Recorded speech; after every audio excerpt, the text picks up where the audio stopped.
what we've achieved right now is a testament to the willingness of these players and the programs to lend their players for national causes or national interest. So malaking bagay yun.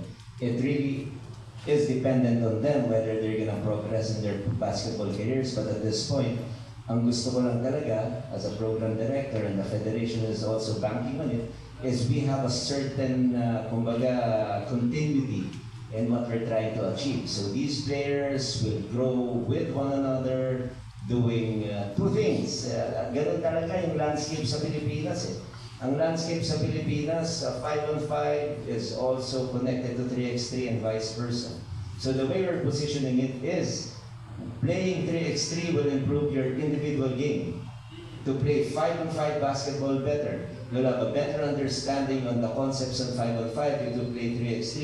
So yun ang mga konsepto na binibigay namin sa kanila para sabihin nila na